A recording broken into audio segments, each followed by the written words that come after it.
Hello friends, தினம் ஒரு சிறுகதை தொகுப்பில் இன்றைக்கி நம்ம என்ன கதை பார்க்க போகிறோன்னு பார்த்தீங்க அப்படின்னா, கர்வமும் அதனால் கண்ட அழிவும். வாங்க ஃப்ரெண்ட்ஸ், கதைக்குள்ளே போகலாம். பழஞ்சோலை என்னும் கிராமத்தில் அழகான ஒரு ஆலமரம் இருந்துச்சு. எப்போதுமே அந்த கிராமம் எப்படி இருக்கும் அப்படின்னு பார்த்திங்கன்னா, ரொம்பவும் பசுமையாகவும் மரம் செடி கொடிகள் அதிகமாகவும் அங்கே உள்ள மக்கள் எல்லோருமே விலங்குகளுக்கு ரொம்பவும் முக்கியத்துவம் கொடுத்தாங்க. பறவைகள், விலங்குகள் அதற்காக எந்த ஒரு பாதிப்பும் வந்துடக்கூடாதுங்கிறதுனால எப்போதுமே மரங்களை அவங்க வெட்ட மாட்டாங்க. விலங்குகளுக்காக ரொம்பவும் பார்த்து பார்த்து அவங்க செடி நடுறது, அந்த செடியில் பக்கத்துலேயே தண்ணி ஊற்று மாதிரி எடுத்து வைக்கிறது, இந்த மாதிரி அந்த கிராமத்து மக்கள் ரொம்பவும் விலங்குகள், பறவைகள் எல்லாமே பராமரிப்பதோடு அவங்களும் ரொம்பவும் சந்தோஷமாக வாழ்ந்துட்டு வந்தாங்க. அந்த கிராமத்தில் பார்த்திங்க அப்படின்னா, அந்த ஒரு பெரிய ஆலமரம் இருக்கும். அந்த ஆலமரத்தில் காக்கா, அன்னப்பறவை, கிளி இந்த மாதிரி பறவை இனங்கள் மிகவும் அதிகமாக வாழ்ந்துட்டு வந்துச்சுங்க. அப்போது அந்த ஆலமரத்தில் ஒரு காகம் இருக்கும். அந்த காகம் பார்த்திங்க அப்படின்னா, அதுதான் அது ரொம்பவும் மிகவும் பழமையான காகம். அதனால அதுக்கு மற்ற காகங்கள், மற்ற பறவைகளை கம்பேர் பண்ணும்போது அதுக்கு வயதும் அனுபவமும் ரொம்பவும் அதிகம். ஓகேங்களா? அதனால மற்ற பறவைகளை என்ன பண்ணும் அப்படின்னா, ஏதாச்சும் ஒரு விஷயம் பண்ணுறதுக்கு முன்னாடி அந்த காக்கை அண்ணாக்கிட்ட எல்லாமே ஆலோசனை கேட்டு தான் செய்யுங்க. முதல்ல இந்த காகம் என்ன பண்ணுச்சு அப்படின்னா, எல்லோருக்கும் நல்ல ஆலோசனை, நல்ல வழிமுறைகள் சொல்லி எல்லா பறவைகளும் நல்லா இருக்கணுங்கிறதுக்காக வழி நடத்தி இருந்துச்சு.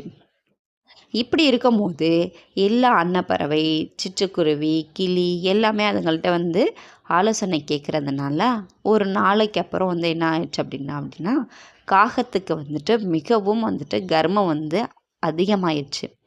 அதுக்கு என்ன தோணிடுச்சு அப்படின்னா, நம்ம தான் இருக்கலே வயதும் அனுபவம் நமக்கு ஜாஸ்தி, நம்மளை கம்பேர் பண்ணும்போது மற்ற பறவைகள் எல்லாமே நமக்கு கீழே தான் அப்படின்னு சொல்லிட்டு ஒரு நாள் அதுக்கு இந்த எண்ணம் மிகவும் மேலோட்டமாக இருக்கவும் மற்ற பறவைகளை அதை என்ன பண்ண ஆரம்பிச்சிச்சு அப்படின்னா, மதிக்காமல் ரொம்பவும் திமிரு பிடிச்ச காகமாக அது மாறிடுச்சு.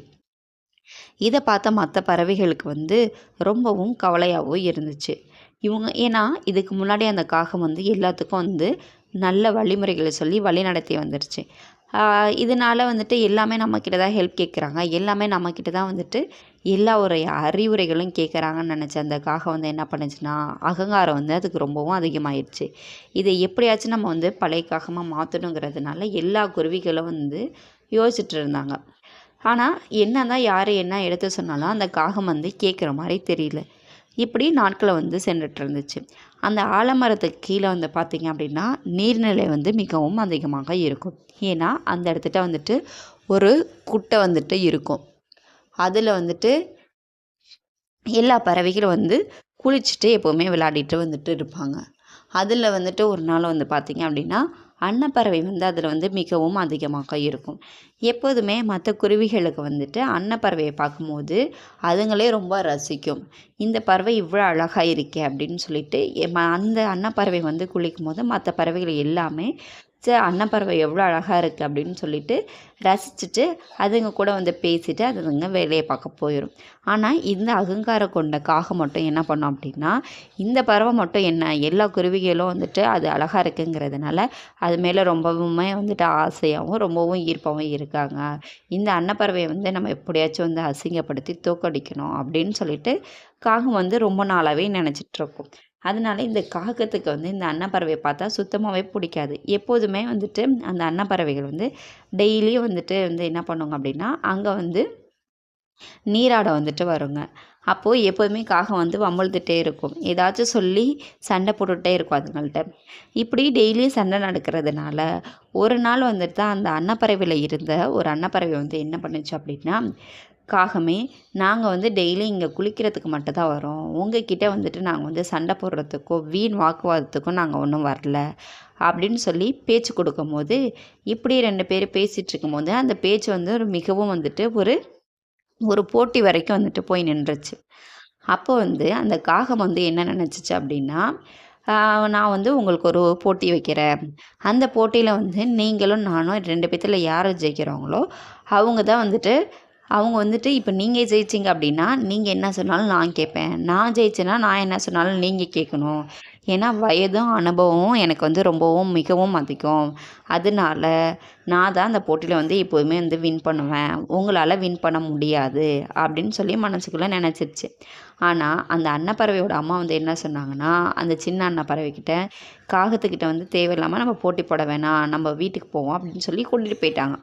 ஆனாலும் இந்த காகம் வந்து விடுற மாரி தெரியல. இந்த காகம் வந்து என்ன யோசிச்சுச்சு அப்படின்னா, அன்னப்பறவையால அதிக தூரம் வந்து பறக்க முடியாது. ஆனா, நம்பளால வந்து அதிக தூரம் பறக்க முடியும். அதனால நாளைக்கு அந்த அன்னப்பறவை வந்து நீராட வரும்போது, நம்ம திரும்ப அதுங்கள்ட்ட வந்து சண்டை போட்டு, இந்த போட்டிக்கு எப்படியாச்சும் நம்ம வந்து சம்மதம் வாங்கிரணும். சம்மதம் வாங்கிட்டோம்னா, கண்டிப்பா அந்த போட்டியில வந்து நம்ம தான் ஜெயிப்போம். ஏன்னா, அங்க கடல்ல வந்துட்டு அதிக தொலைவு வந்து பயணம் செய்யணும். அதுதான் போட்டியோட நிபந்தனையே. ஏன்னா, அன்னப்பறவை வந்துட்டு அதால அதிக தூரம் வந்து பறக்க முடியாது. ஆனா, நம்மளால அதிக தூரம் பறக்க முடியும். அப்படின்னு நெனச்சிட்டு, இந்த போட்டியில நம்ம எப்படி வெற்றி பெறுவோம்? அன்னப்பறவை வந்து எப்படியாச்சும் நம்ம தோற்கடிச்சிடணும். தோற்கடிச்சிட்டோம் அப்படின்னா, மத்த பறவைகள் எல்லாமே அன்னப்பறவை மேல மிகவும் பாசமா இதுவா இருக்காங்க. இத நம்ம தோற்கடிச்சிட்டோம் அப்படின்னா, அவங்களோட கவனம் ஃபுல்லா நம்ம கிட்ட வந்துரும். நம்ம எல்லாத்தையும் நம்ம வெற்றி கொண்டுறலாம். எல்லாத்தையும் நமக்கு கீழ அடிமையாக்கிடலாம் அப்படின்னு சொல்லிட்டு, இந்த காகம் வந்துட்டு இந்த திட்டத்த வந்து தீட்டிட்டு தூங்கிருச்சு. அடுத்த நாள் காலையில வரும்போது, அதே மாரி அன்னப்பறவை குளிக்கும்போது, காகம் வந்து திரும்ப வந்து என்ன பண்ணுச்சு அப்படின்னா, வீண் வாக்குவாதத்தில வந்துட்டு இறங்கி, எப்படியோ பேசி, அந்த சின்ன அன்னப்பறவைகிட்ட வந்து சண்டை போட்டு, இந்த போட்டிக்கு வந்து ஒத்துக்க வச்சுருச்சு. அந்த அன்னப்பறவையும் வந்து என்ன பண்ணிருச்சு அப்படின்னா, சரி நானும் போட்டிக்கு தயார்ன்னு சொல்லிருச்சு. காகத்துக்கு ரொம்ப சந்தோஷம் தாங்கவே முடியல. எப்படி இந்த போட்டியில வந்து நம்ம தான் ஜெயிப்போம் அப்படின்னு சொல்லிட்டு, அதுக்கு சந்தோஷம் தாங்கல. ஒரு நாள் வந்து போட்டியும் வந்துட்டு ஸ்டார்ட் பண்ணாங்க. அப்போ வந்து பார்த்தீங்க அப்படின்னா, எப்போதுமே இந்த காகம் வந்து என்ன பண்ணும்னு பார்த்தீங்கன்னா, அது வந்து எந்த ஒரு இரையையும் தேடி அது போகவே போகாது. ஏன்னா, அதுதான் வந்துட்டு மிகவும் வயதான அனுபவம் உள்ளதுங்கிறதுனால, அது ரொம்ப முன்னாடி நல்லா வழிநடத்தி வந்துச்சு மத்த குருவிங்கள. அதனால எல்லாருடைய சாப்பாடையும் புடுங்கி, புடுங்கி இதுவே வந்து சாப்பிட்ரும். அதனால அது வந்து என்னது உட்காந்துக்கிட்டே சாப்பிட்டுட்டு எந்த வேலையும் பார்க்காம இருந்ததுனால, அந்த காகத்துக்கு வந்து கொஞ்சம் உடல் வந்து பருமனா இருந்துச்சு. அத வந்து அந்த காகம் வந்து மறந்துருச்சு. அப்படி இருக்கும்போது, இந்த அன்னப்பறவையும் காக்கைக்கும் வந்து போட்டி வந்து ஸ்டார்ட் பண்ணுச்சு. போட்டியில வந்து பார்த்தீங்க அப்படின்னா, அன்னப்பறவை வந்துட்டு மிதமான வேகத்தில போனாலும், ஓரளவுக்கு வந்து ரீச் பண்ற மாரி அது வந்துட்டு பறந்துட்டு போயிட்டே இருந்துச்சு. ஆனா, காகம் வந்து ஃபாஸ்ட்டா பறந்து போயிட்டு, ஒரு பாதி அளவுக்கு மேல அதனால சுத்தமா பறக்கவே முடியல. அன்னப்பறவை வந்துட்டு அந்த காகத்தையும் தாண்டி போயிட்டுருந்துச்சு. அப்போ அன்னப்பறவை வந்து திரும்பி பார்த்தா, காக்காவால ரொம்பவும் சுத்தமா முடியவே இல்ல. வேர்த்து அது கூட படபடப்பு வந்து அதுக்கு வந்துருச்சு. இத பார்த்த அன்னப்பறவை திரும்பி வந்துட்டு, காக்கையே நான் வந்து உங்கள வந்துட்டு வாட்ச் பண்ணிட்டு தான் இருக்கேன். ஏன் உங்களுக்கு இந்த படபடப்பு? ஏன் உங்களுக்கு முடியலையா? ஏன் நீங்க வந்து பறக்க மாட்டேங்கிறீங்க? அப்படின்னு சொல்லி கேட்கும்போது, அந்த காகம் வந்து சொன்னுச்சு, என்னால இதுக்கு மேல முடியல. இதுக்கு மேல நான் வந்து பறந்தேன் அப்படின்னா, கண்டிப்பா வந்துட்டு எனக்கு மிகவும் சோர்வா இருக்கு. இந்த சோர்வோட நான் பறந்தேன் அப்படின்னா, இந்த நடுக்கடல்ல கண்டிப்பா நான் வந்து விழுந்து இறந்துட கூட நேரும். என்னைய காப்பாத்து அப்படின்னு சொல்லி, அது வந்து காக்கா வந்து கேட்கவும், சரி நீ கவலைப்படாத. என்னோட முதுகுல வந்து ஏறிக்கோ. நான் உன்னைய வந்து கரை சேர்க்கிறேன் அப்படின்னு சொல்லிட்டு, அந்த அன்னப்பறவை முதுகுல வந்து காக்கா வந்து ஏறி உட்காந்துருச்சு. அன்னப்பறவை வந்துட்டு அந்த காக்காயோட வெயிட்டும் தாங்க முடியாம, மிகவும் பொறுமையா எப்படியோ கஷ்டப்பட்டு வந்து என்ன பண்ணுச்சு அப்படின்னா, கரையில வந்து சேர்ந்துருச்சு. அப்போ கரை வந்து சேர்ந்ததுக்கப்புறமா ஏன்னா போட்டி ஆரம்பிச்சதுனால சிட்டுக்குருவி, கிளி எல்லா பறவைகளும் அந்த இடத்துல தான் இருந்தாங்க. அப்போ எல்லா பறவைகளுக்கு முன்னாடி இந்த அன்னப்பறவைட்ட வந்து என்ன பண்ணுச்சு அப்படின்னா, காகம் வந்து மன்னிப்பு கேட்டுச்சு. "மன்னிச்சிரு அன்னப்பறவையே, நான் உங்கள வந்து டெய்லி நீங்க குளிக்க வரும்போது எவ்வளோ திட்டியிருக்கேன், எவ்வளோ உங்கள வந்து அசிங்கப்படுத்தியிருக்கேன். அதெல்லாம் நீ வந்து மனசில வச்சுக்காம, இன்னைக்கு எனக்கு ஒரு கஷ்டம் வரவும் வந்து, நீ உன்னோட நல்ல மனசு இருக்கவும் நீ என்னைய வந்து கொண்டாந்து கரை சேர்த்த. நீ நெனச்சது தான் என்னைய வந்து நீ இவ்வளோ தூரம் என்னைய திட்டியிருந்தீல, நீ எனக்கு எதிரி தான் அப்படின்னு சொல்லிட்டு நடுக்கடல்லே வந்துட்டு விட்டுட்டு வந்திருக்கலாம். ஆனா நீ அப்படி பண்ணல. இது உன்னோட உயர்ந்த குணம்." அப்படின்னு சொல்லிட்டு எல்லா பறவைகள்ட்டயும் வந்துட்டு அந்த காக்கா வந்து மன்னிப்பு கேட்டுச்சு. இந்த கதை மூலமா நமக்கு என்ன தெரியுது ஃப்ரெண்ட்ஸ், நம்ம எவ்வளோ தான் வந்து நாலேஜபிள் பெர்சனா இருந்தாலும், நமக்கு எவ்வளோ எக்ஸ்பீரியன்ஸ் வந்துட்டு இருந்தாலும், நமக்கும் வந்து என்ன இருக்கும் அப்படின்னா, ஒரு ஒரு சடன் ஸ்டேஜுக்கு அப்புறம் ஒருத்தவங்களோட ஹெல்ப் வந்து நமக்கு கண்டிப்பாக தேவைப்படும். நமக்கு எல்லாம் தெரியும், மற்றவங்களுக்கு எல்லாம் எதுவுமே தெரியாதுங்கிற அந்த டாமினேட்டிங் வந்து நம்ம எப்போதுமே அடுத்தவங்கள வந்து பண்ணக்கூடாது. இந்த கதை மூலியமாக நமக்கு என்ன தெரியுது ஃப்ரெண்ட்ஸ், எவ்வளோதான் நமக்கு வந்து அனுபவம் இருந்தாலும் அகங்காரங்கிற ஒன்று வந்து நம்மக்கிட்ட இருந்துச்சுன்னா, நம்மக்கிட்ட இருக்க எல்லா நற்பண்புகளையும் அது பிடுங்கிரும். ஓகேங்களா? அதனால நமக்கு எவ்வளோ தூரம் வந்து நாலேட்ஜ் இருந்தாலும், நமக்கு எவ்வளோ நிறைய விஷயம் தெரிஞ்சிருந்தாலும், அடுத்தவங்க முன்னாடி வந்து நம்ம வந்து நமக்கு இவ்வளோ தூரம் தெரிஞ்சிருக்கு, அவங்களுக்கு எதுவுமே தெரியாது, நமக்கு தான் எல்லாம் தெரியும் அப்படிங்கிற அந்த அகங்காரத்தை விட்டு எல்லாமே சரிசமமா பழகணும் அப்படின்னா, எந்த ஒரு சண்டையோ எதுவுமே வராது. தேங்க் யூ ஃபார் யுவர் வாட்சிங் ஃப்ரெண்ட்ஸ்.